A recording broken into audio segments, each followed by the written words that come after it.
It was a regular Tuesday evening, the kind of night where nothing remarkable was expected to happen. I was sitting at the kitchen table, poring over bills and spreadsheets. Clara, my wife of 5 years, was humming softly in the living room. Life had been tight lately, and we had committed to saving every dollar. Or so I thought. As I logged into our joint savings account to verify a payment, my heart skipped a beat. The balance was far lower than it should have been, by $95,000. I stared at the screen, hoping it was some mistake or technical glitch. But as I scrolled through the transactions, my stomach sank. The dates and amounts told a story I wasn't prepared to face. A steady siphoning of funds over the past 3 years. Clara must have noticed the change in my expression because her humming stopped. She walked over, her face curious but cautious. "Everything okay?" she asked, her tone light. I pointed at the screen. "Do you know anything about this?"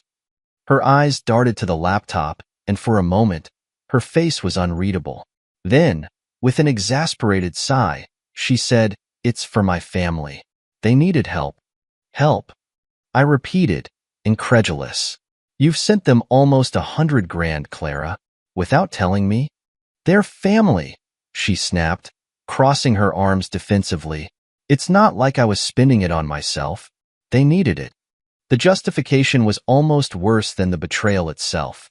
I pushed back from the table, trying to process what she had just admitted. This wasn't a one-time emergency or a small favor. This was years of deceit, of decisions made without me, of trust shattered.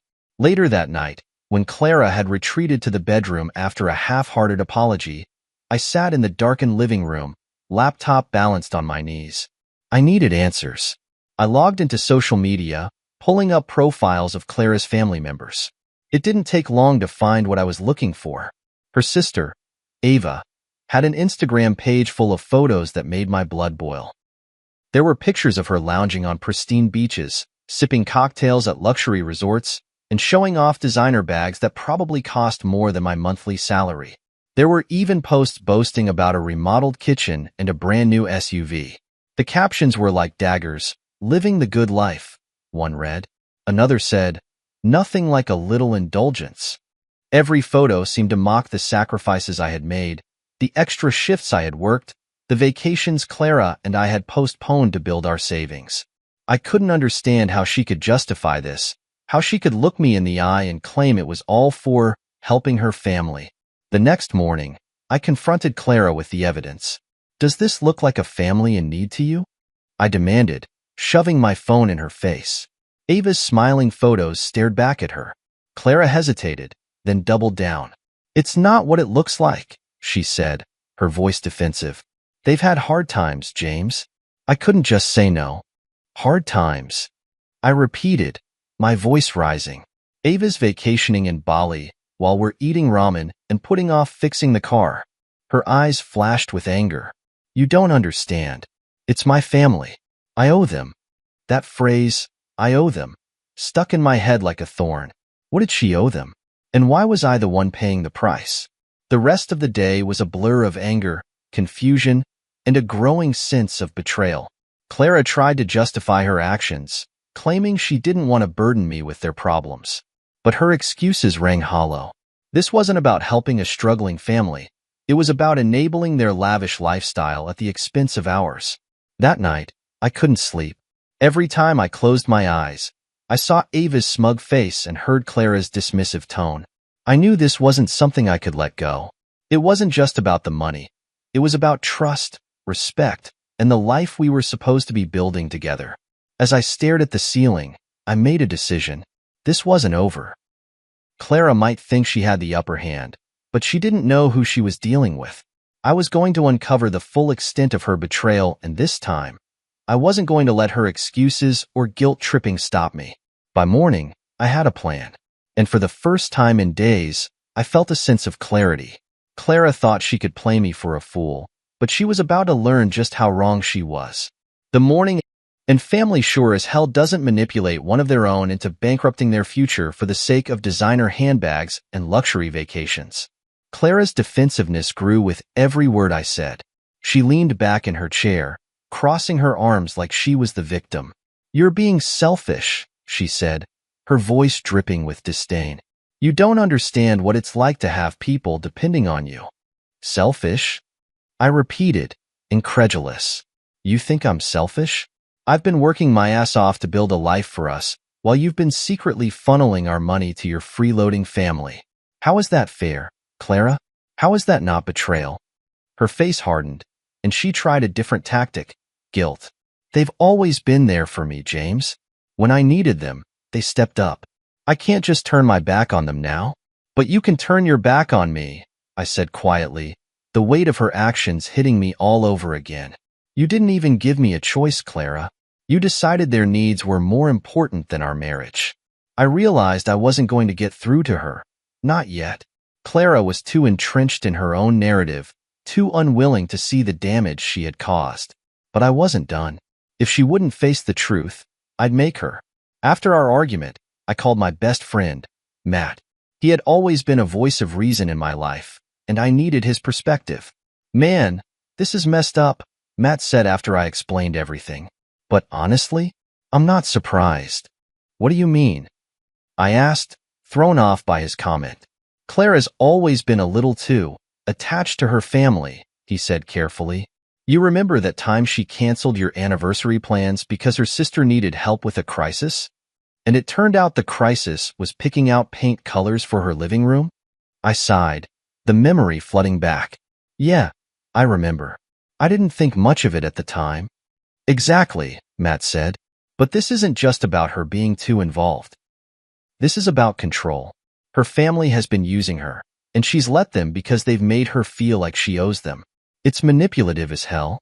Hearing Matt lay it out so plainly was both validating and infuriating. He was right. Clara's family had been taking advantage of her, and she had been complicit. But now it wasn't just her problem. It was mine too.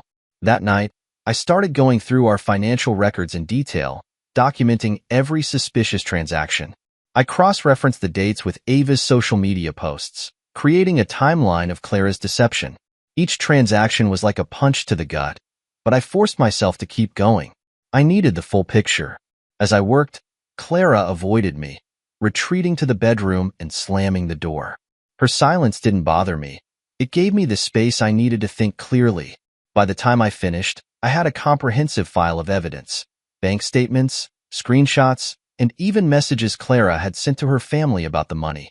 It wasn't just about proving what she had done. It was about protecting myself from further damage. The next morning, Clara tried to act as if nothing had happened. She made coffee, greeted me with a forced smile, and started talking about her plans for the day. But I wasn't in the mood for small talk. I've been documenting everything, I said, cutting her off mid-sentence. Her smile faltered. What are you talking about? All the transactions, all the lies, all the ways you've put your family above our marriage. I have it all. Her face paled, and for the first time, I saw real fear in her eyes. James, you don't have to. Yes, I do, I interrupted. Because you clearly won't stop unless someone holds you accountable. And if you think I'm just going to let this slide, you're dead wrong. I didn't wait for her response. I grabbed my keys and walked out the door, leaving her to sit with the weight of her actions. I wasn't sure where this road would lead, but one thing was certain. I wasn't backing down. Not this time. That night, as Clara slept in the other room, she hadn't even tried to come back to our bed. I sat at the kitchen table surrounded by piles of bank statements, screenshots, and notes I had compiled. My laptop glowed in the dim light, illuminating the mess of betrayal laid out before me. I knew there was more to uncover, and I was determined to find it. I started with Ava's social media. Her posts were like breadcrumbs leading me through the lavish lifestyle my hard-earned money had funded. Scrolling through her Instagram feed felt like watching a highlight reel of someone else's dream life, except I was the unwilling sponsor. A post from 6 months ago showed her posing beside a brand new luxury SUV, captioned, asterisk, nothing like a smooth ride. Thanks to the universe for making it happen. Asterisk I cross-checked the date with our bank records and found a $15,000 transfer Clara had made to her mother's account. The timelines matched too perfectly to be a coincidence. My stomach churned as I realized this wasn't just about Clara being guilted into helping her family. This was a pattern of deliberate manipulation. Another post, dated 8 months prior, showed Ava standing in her kitchen, holding a glass of wine. The caption read, asterisk, new kitchen, new vibes. Feeling so blessed. Asterisk, I shook my head in disbelief. The transaction history revealed yet another large withdrawal, $25,000 around the same time, conveniently labeled as family emergency. What hit me the hardest, though, was the realization that Clara had been lying to my face for years. Every time she'd said, we can't afford that right now, or let's save for something bigger, she was already funneling our savings into her family's whims. While I was budgeting for groceries and putting off vacations, Ava and her family were living like royalty. As I continued scrolling, I found posts from Clara's mother. One in particular stood out, a picture of her sitting on a designer couch, holding a mug that said, asterisk, family always comes first. Asterisk, the caption read, asterisk, so grateful for my girls, always taking care of their mama. Asterisk, taking care of their mama? At whose expense? Mine, apparently. I spent hours combing through everything, and a pattern began to emerge. It wasn't just Ava. Her mother had orchestrated this. She had used Clara's loyalty and guilt to keep the money flowing, all while wrapping it in a narrative of family responsibility. It was subtle but unmistakable, emotional manipulation disguised as love and obligation. The evidence piled up, and with it, so did my anger. But it wasn't just anger, it was heartbreak. I had trusted Clara. I had believed in the life we were building together. And now, every deposit, every sacrifice I had made, felt like a cruel joke. As dawn approached, I took a deep breath and leaned back in my chair. My head throbbed, but my mind was sharper than ever. I knew what I had to do next. I needed more than just my documentation. I needed someone who could help me make sense of it all. Someone who could guide me through this mess. I called Matt, my best friend, who answered groggily but didn't hesitate to listen once I explained the situation.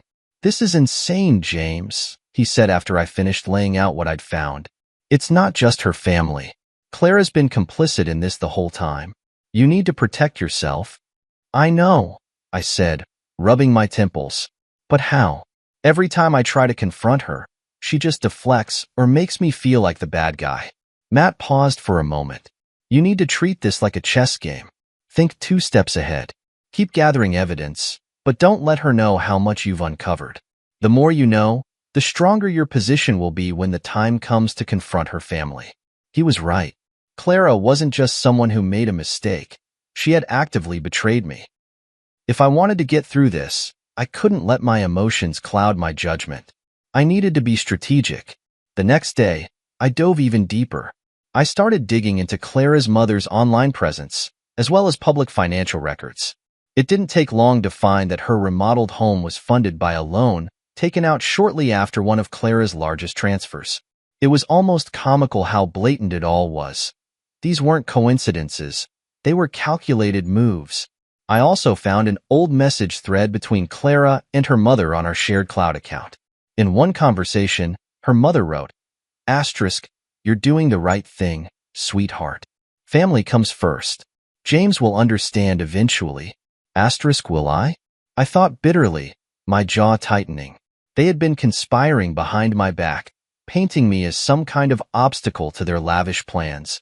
That night, Clara came into the kitchen as I was reviewing yet another set of documents.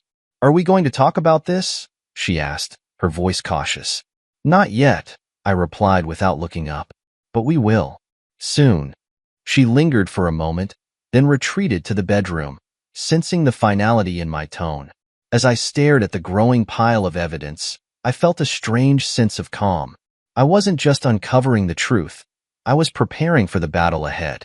And when the time came, Clara and her family wouldn't know what hit them. It felt like walking into enemy territory. Clara had insisted we attend dinner at her family's house, despite everything.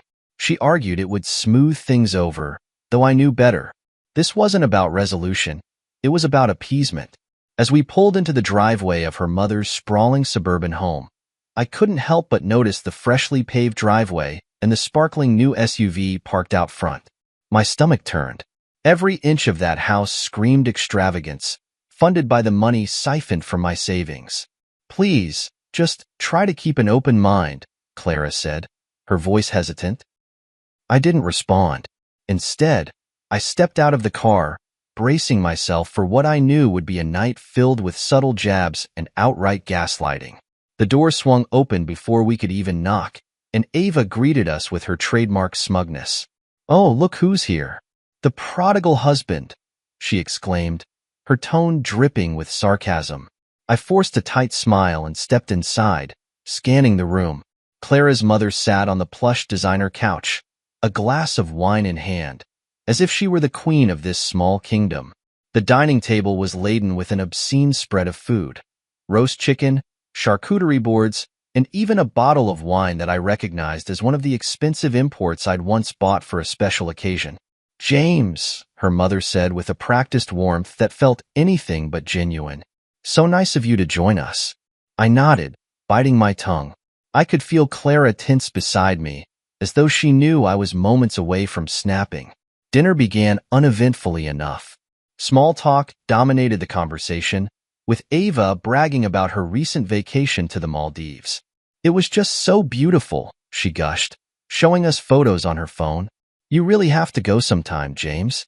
"Oh, wait, you've been busy, haven't you?" Her jab wasn't lost on me, but I let it slide. The others laughed, clearly enjoying the charade. Clara, to her credit, looked uncomfortable, but she said nothing. As the conversation shifted, her mother began reminiscing about the sacrifices she had made for her children. "It wasn't easy raising two girls on my own," she said, her voice tinged with false humility. "But I taught them one thing above all: family comes first." There it was, the mantra they'd been using to justify bleeding me dry. I waited until dessert was served, another lavish display of cakes and tarts, to make my move. "This is quite the spread," I said, leaning back in my chair. "You must really be doing well for yourselves." Her mother smiled, clearly taking it as a compliment. "Oh, we've had some blessings come our way," she replied. "Blessings, huh?" I said, my voice sharper now. "Is that what you call draining someone else's bank account?" The table fell silent. Ava's fork clattered onto her plate, and Clara's eyes widened in panic. Her mother, however, didn't miss a beat. "I don't know what you're talking about," she said, her tone icy. "Don't you?" I pulled out my phone, opening the folder I'd prepared. "Because I have a pretty detailed record here that says otherwise. Bank transfers, Ava's Instagram posts, the dates all lining up perfectly. Care to explain how your family emergencies always seem to result in luxury vacations and home renovations?" Her mother's composure cracked, and she set down her wine glass with a trembling hand. "How dare you accuse us like this? Everything we've done is for Clara, for her happiness." "For Clara's happiness?" I repeated, incredulous. "You mean the same Clara who's been manipulated into funneling tens of thousands of dollars to support your lifestyle while we've been living paycheck to paycheck? That Clara?" Ava jumped in, her face flushed with anger. "You don't understand what we've been through. Mom sacrificed everything for us, and now it's our turn to give back. If Clara wants to help her family, that's her choice." "No," I said firmly, my voice rising. "It was my money too, and she didn't ask. She didn't even tell me. That's not helping. It's stealing." Clara sat frozen, caught between her loyalty to her family and the reality of the damage they had caused. Finally, she spoke, her voice barely above a whisper. "Mom, Ava, he's right." All eyes turned to her, the weight of her words hanging in the air. "I've been defending you for years, but I can't do it anymore. You've taken advantage of me, of James, and I let you. But it stops now." Her mother scoffed. "Don't be ridiculous, Clara.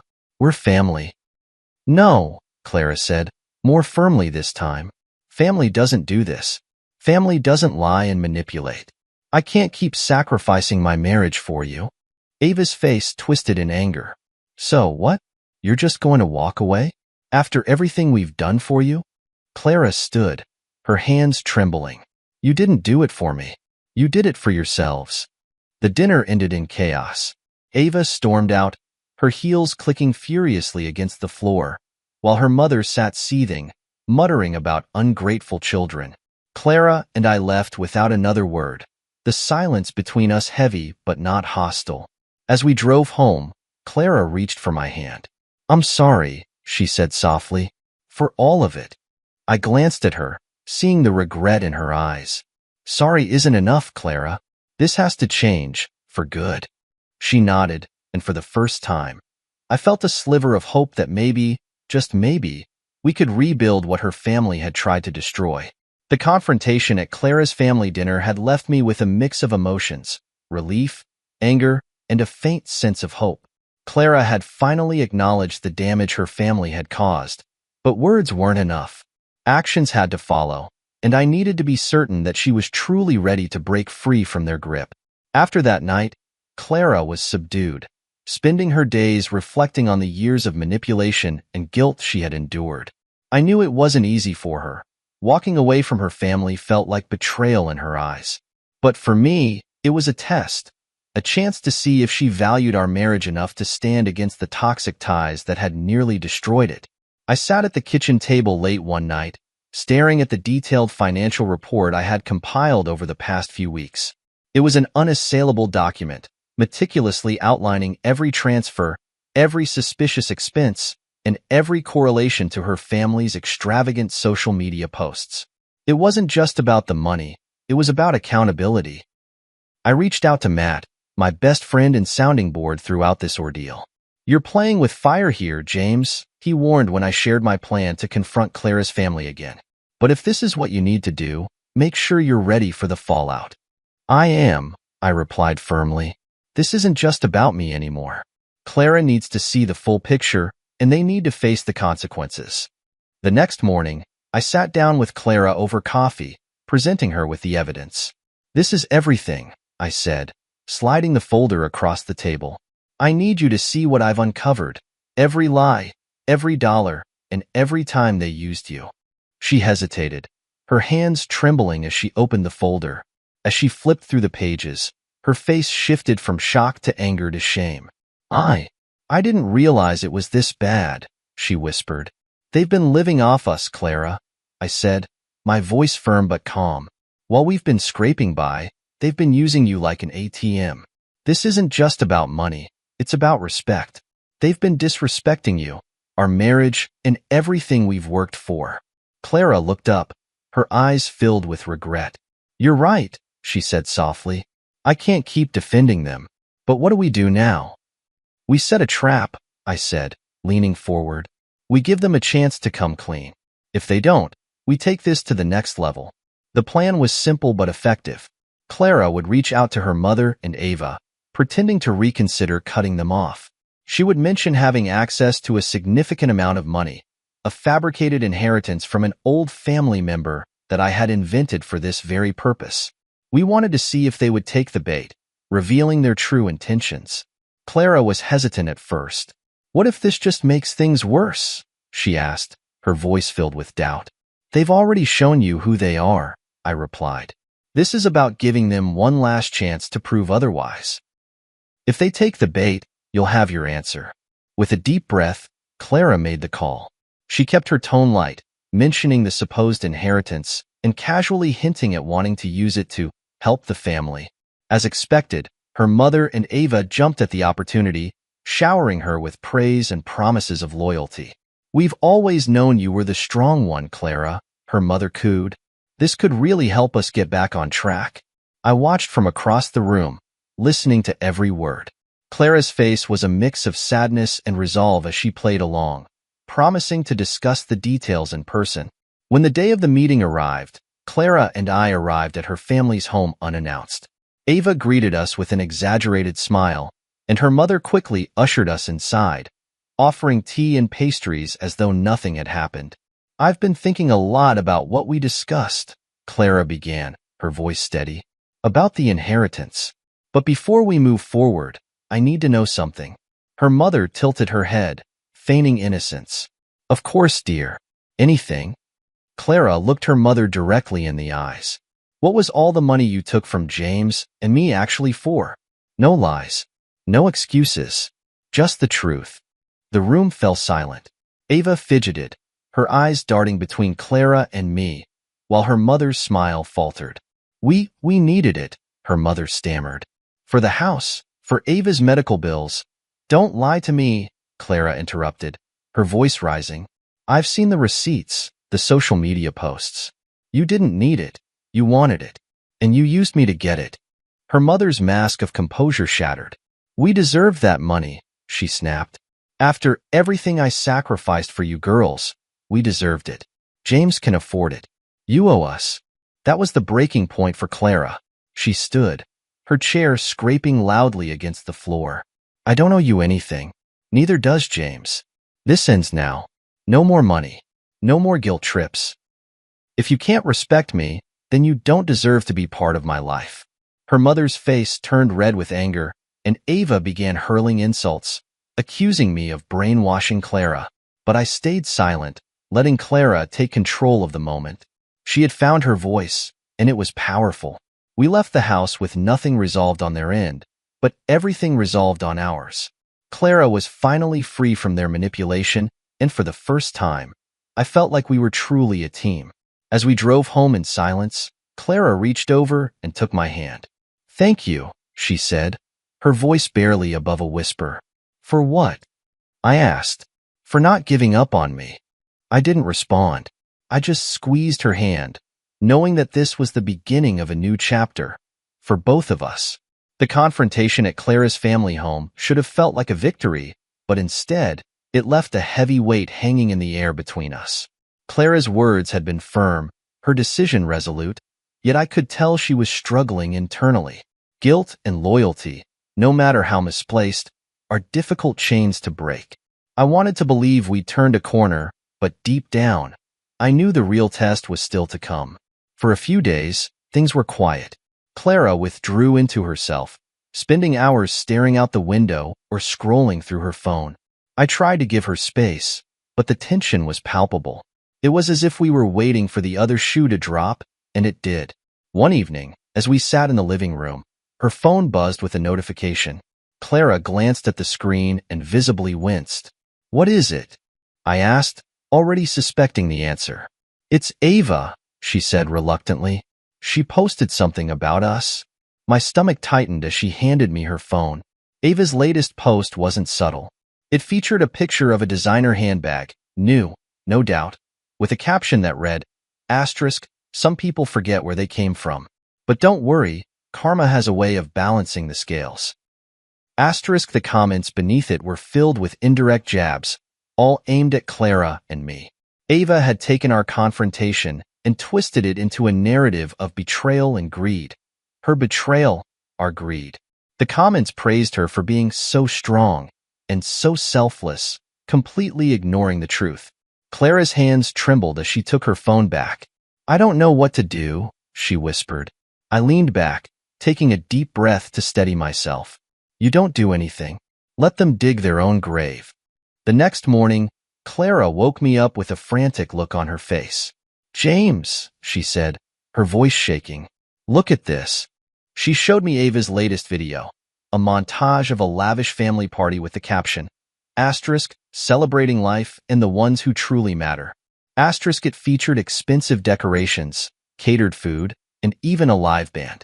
The timestamp on the video matched a $10,000 withdrawal Clara had made just weeks earlier, one of the last before I locked the accounts. My blood boiled. It wasn't just the audacity of flaunting that party, but the blatant disregard for the financial and emotional damage they had caused. I looked at Clara, her eyes red and puffy from crying, and made a decision. This ends now, I said firmly. I sat Clara down at the kitchen table, pulling out the financial records and social media screenshots I'd compiled.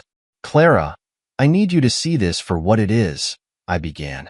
They don't care about you. They've never cared about you. You're just a means to an end, a bank account they can manipulate. She didn't argue. Instead, tears streamed down her face as she whispered, I know you're right, but it's so hard to just stop. They're my family. That night, we sat together and drafted a formal letter to Ava and her mother. It was concise, firm, and legally binding. Clara outlined her decision to cut all financial ties and made it clear that any future attempts to extract money from her would be met with legal action. I had my lawyer review the letter to ensure it would hold up if her family decided to escalate matters. The next day, Clara sent the letter via email and certified mail. It felt like a small victory, but I knew the battle wasn't over. Clara's family wouldn't go quietly, and part of me braced for their retaliation. The fallout came quicker than I expected.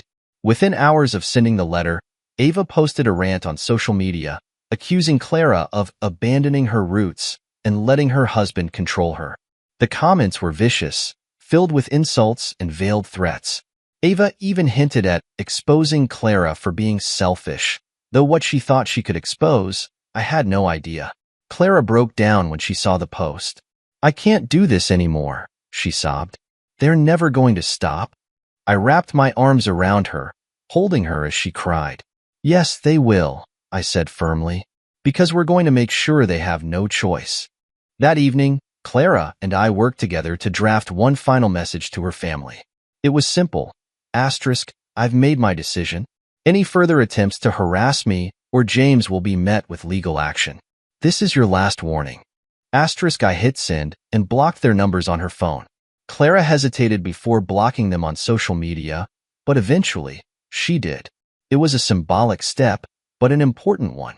The next few days were eerily quiet. Clara's family didn't respond directly, but Ava's social media posts became more passive-aggressive, filled with cryptic comments about loyalty and betrayal. Clara avoided social media altogether, focusing instead on therapy sessions to address the guilt and manipulation she had endured for years.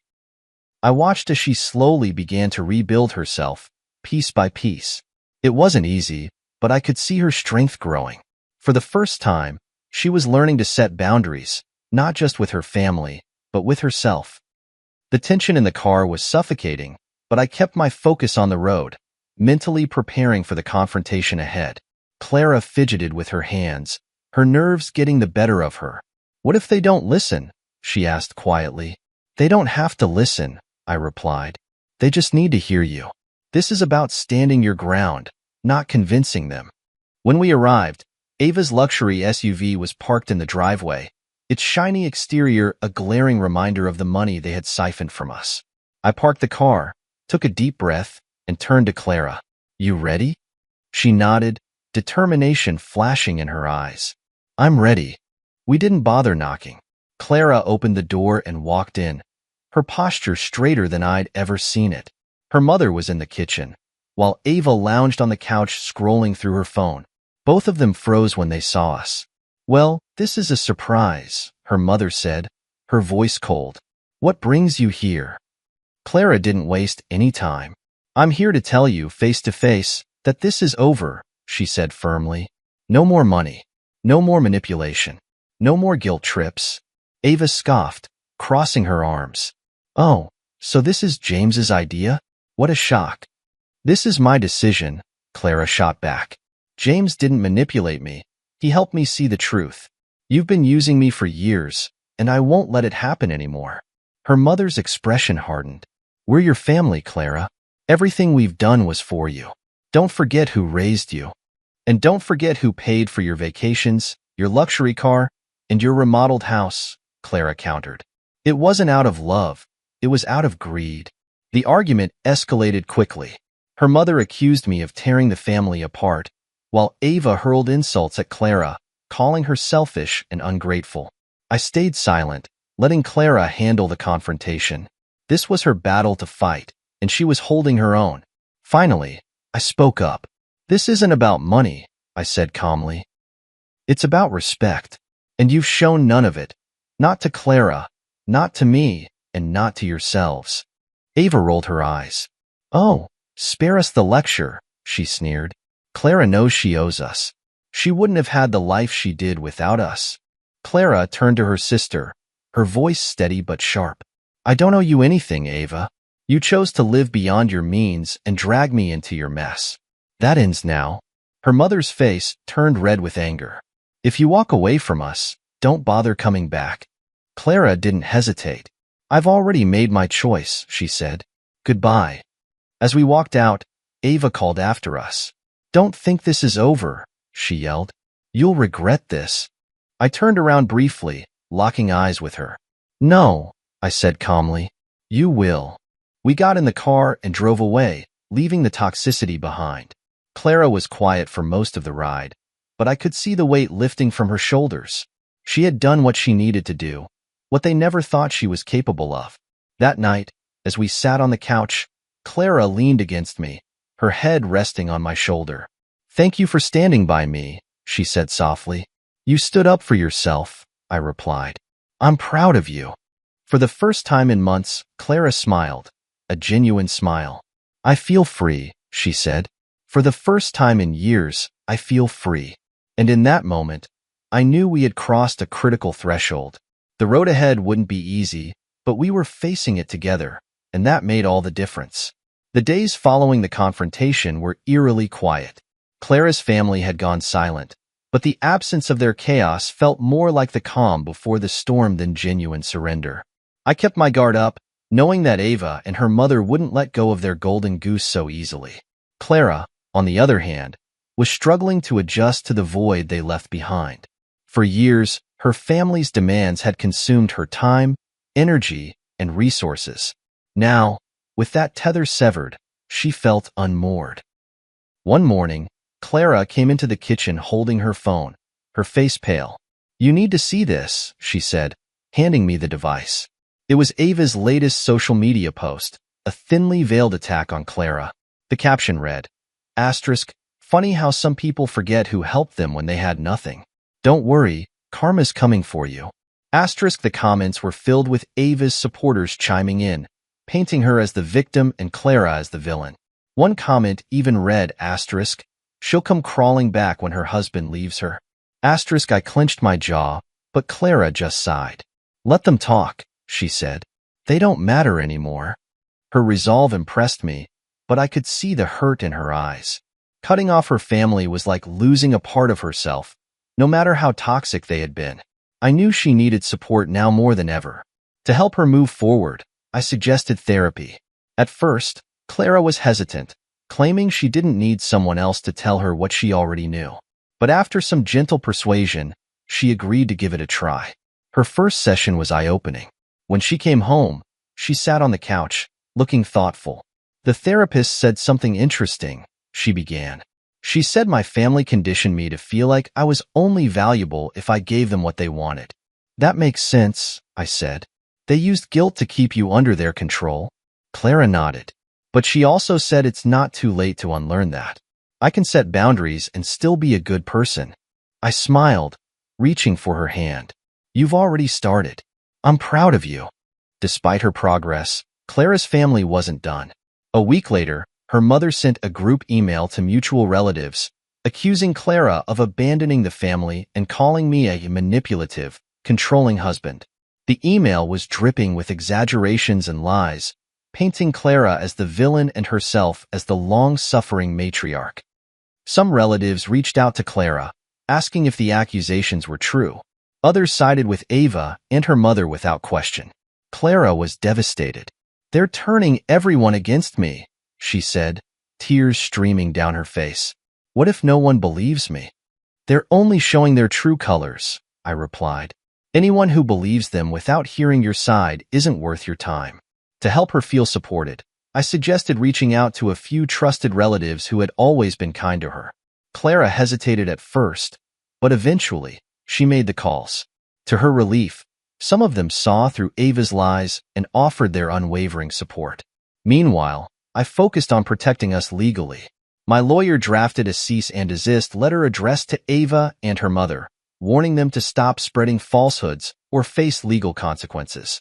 Clara was initially reluctant to escalate things, but I explained that standing firm was necessary. "We can't let them think they can bully their way back into our lives," I said. Reluctantly, she agreed. The letter was sent, and while Ava continued to post cryptic jabs online, the direct attack ceased. It was a small victory, but a victory nonetheless. Clara also began taking active steps to rebuild trust in our relationship. She created a joint financial account where we both had equal access and visibility. Every transaction was discussed openly, and she even started showing me her personal expenses without me asking. "It's not that I think you don't trust me," she said one evening, "but I want to earn back the trust one broke." Her efforts touched me deeply. For the first time in a long while, I felt like we were truly a team. One night, as we sat on the couch watching a movie, Clara turned to me and said, "Do you think we'll ever really move past this?" I thought for a moment before answering. I think moving past it doesn't mean forgetting it happened. It means learning from it and making sure it doesn't happen again. She nodded, leaning her head on my shoulder. "Thank you for sticking with me. We're in this together," I said, meaning every word. The aftermath of cutting ties with her family was messy, painful, and at times, overwhelming. But with each passing day, we grew stronger, individually and as a couple.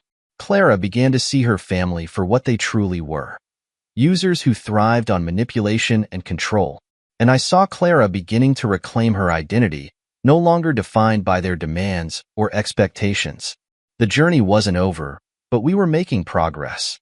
And for the first time in years, I felt hopeful about our future. The weeks that followed felt like a tentative breath of fresh air.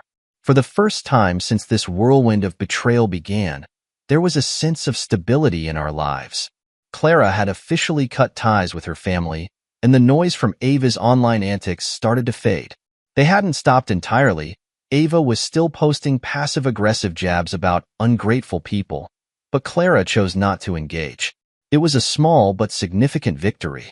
Clara threw herself into therapy, not just attending sessions but truly investing in her growth.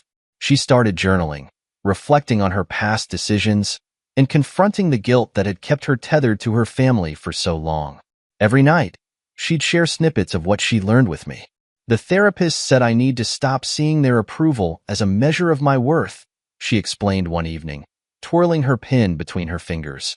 "It's hard, though. For so long, I thought if I just gave them enough, they'd finally be proud of me." I nodded, listening intently. "Do you think you'll ever stop wanting their approval?" She sighed, a bittersweet smile playing on her lips. "Maybe not completely, but I'm starting to realize their approval isn't worth the cost." Hearing her say that was like seeing a light at the end of a tunnel I didn't even realize we were still in. For the first time, I believed she was truly ready to leave the past behind. Our relationship also began to shift in positive ways. Clara's newfound transparency extended beyond finances. She opened up about her feelings, her fears, and even her regrets, things she had previously kept bottled up. "I know I've hurt you," she said one night, her voice trembling, "and I can't erase what I did, but I'm going to spend the rest of my life proving that I'm on your side." I reached for her hand, giving it a reassuring squeeze. "You already are," I said. "We've both made mistakes, but the important thing is that we're fixing them together." As part of our fresh start, we decided to move out of the apartment that had been a backdrop to so much of our turmoil. We found a modest but charming townhouse in a quieter neighborhood. Moving day felt symbolic, like we were leaving behind not just a physical space, but also the emotional baggage that had weighed us down for so long. "I love it," Clara said as we unpacked boxes in the living room. "It feels like us." I smiled, feeling the same way. The townhouse wasn't extravagant, but it was ours, a blank slate where we could rebuild. Financially, we were more careful than ever. Clara stuck to the budget we had created together, and we started saving again, this time with a shared sense of purpose. Every small victory, a growing savings account, a debt paid off, felt like a step closer to reclaiming the life we wanted. Ava, of course, wasn't completely out of the picture. She continued to post snide remarks online, clearly trying to bait Clara into a reaction. But Clara refused to take the bait. "I'm not giving her any more of my energy," she said one day, scrolling past one of Ava's posts without a second glance. "She can keep shouting into the void. I'm done listening." I couldn't have been prouder of her. One unexpected bright spot during this time was Clara's younger brother, Ethan. Unlike Ava and their mother, Ethan had always been quiet and reserved, often overshadowed by the louder personalities in the family. Out of the blue, Clara received a handwritten letter from him. In it, he apologized for his family's behavior and expressed regret for not standing up for her sooner. I've always admired your strength, he wrote. And I'm sorry I didn't tell you that when you needed to hear it the most. Clara was moved to tears. I never thought anyone in my family would see things from my perspective, she said, holding the letter close. Maybe there's hope after all. Ethan's letter sparked a cautious reconciliation. Clara reached out to him, and they began rebuilding their sibling bond, this time with clear boundaries. Ethan made it clear that he didn't condone their family's actions and wanted no part in their manipulations. For me, seeing Clara reconnect with Ethan was bittersweet. On one hand, I was glad she had someone from her family who genuinely cared about her. On the other, I worried about the potential for her mother and Ava to interfere.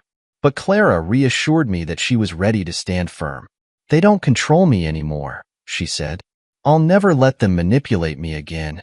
Our lives slowly began to resemble something normal, something happy. We spent our evenings cooking together, watching movies, and dreaming about the future. The weight of the past still lingered, but it no longer dictated our every move. One night, as we sat on the porch of our new home, Clara turned to me with a thoughtful expression.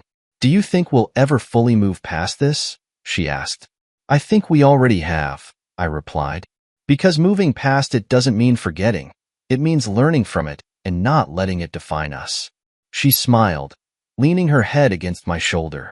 Thank you for not giving up on me. I kissed her forehead, grateful for how far we had come. We didn't give up on each other, I said. And that's what matters. As the stars twinkled above us, I realized that, despite everything, we had found our way back to each other. And this time, we were stronger than ever. It's incredible how time has a way of softening sharp edges. A year ago, I couldn't imagine sitting here, on the porch of our modest townhouse, watching Clara water the flowers she'd planted along the walkway. The weight of betrayal had been unbearable back then, but now it felt like a distant memory, a lesson that shaped us rather than defined us. Clara's growth was unmistakable. She had transformed in ways I never thought possible. Therapy became more than just a weekly appointment. It was a lifeline that helped her uncover parts of herself she had buried beneath years of guilt and obligation. She learned how to set boundaries, not just with her family, but with herself. One afternoon, as we reviewed our finances, something she once avoided, she looked up and said, I never thought I'd find peace with money, but here we are. I smiled. We've come a long way. And we had. Together, we'd rebuilt what her family had nearly destroyed. Our joint savings were growing steadily, and we'd even started planning for a dream vacation, something Clara used to dismiss as impractical. The change wasn't just financial, it was emotional too. Clara's younger brother, Ethan, had become a consistent presence in our lives. His quiet but heartfelt support showed me that not everyone in her family had been complicit in the chaos. He visited us often, helping Clara in the garden or sharing stories about his new life away from their manipulative grasp. I wish I'd stood up to them sooner, Ethan admitted one evening, sitting across from me on the porch. But seeing Clara finally break free gave me the courage to do the same. It's never too late to start fresh, I told him. You're doing the right thing. Clara joined us then, carrying 3 glasses of iced tea, her face lit up with a smile. Seeing her so happy, so unburdened, was worth all the pain we'd endured to get here. Ava, of course, remained a thorn in the background. Her social media posts still hinted at resentment, but her influence had waned. Mutual acquaintances stopped engaging with her drama, recognizing it for what it was, an attempt to cling to relevance after losing her source of funding. Clara and I decided to block her entirely, severing the last remaining tie to that toxic chapter of our lives. Clara's mother made one last attempt to reach out, sending a long-winded email full of veiled apologies and not-so-veiled guilt trips. Clara read it aloud to me, her tone steady and unimpressed. She's still trying to make me feel like I owe her something, Clara said, shaking her head. But I don't. You don't, I agreed. And you never did. She nodded, deleting the email without a second thought. It was a moment of closure, not just for her but for us as a couple. As the months passed, our bond deepened in ways I hadn't anticipated. The shared experience of overcoming such a monumental betrayal had brought us closer, creating a foundation built on honesty and resilience. We celebrated the small victories, like paying off a lingering debt or hosting a quiet dinner with friends in our new home, and dreamed of the future with cautious optimism. One evening, Clara handed me a letter. "It's from Ethan," she said, her eyes brimming with emotion. I unfolded the paper and read his heartfelt words. He thanked us for showing him that breaking away from their family's toxicity was possible. He expressed pride in Clara's growth and gratitude for the example we'd set. "I couldn't have done it without you too," he wrote. "You've shown me what real love and strength look like." Clara wiped away a tear as I finished reading. "He's a good kid," I said, pulling her into a hug. "And you've been a good sister to him." Our new beginning wasn't without challenges, but the difference was in how we faced them. Instead of letting them divide us, we tackled them together. Clara's transparency and accountability restored my trust, and my patience and support helped her heal. We weren't perfect, but we were stronger, wiser, and more united than ever. As we sat together on the porch one warm summer evening, Clara turned to me, her expression thoughtful. "Do you ever regret staying with me after everything?" I didn't even need to think about my answer. Not for a second. You made mistakes, but you owned them. You worked to fix them. That's all I could ever ask for.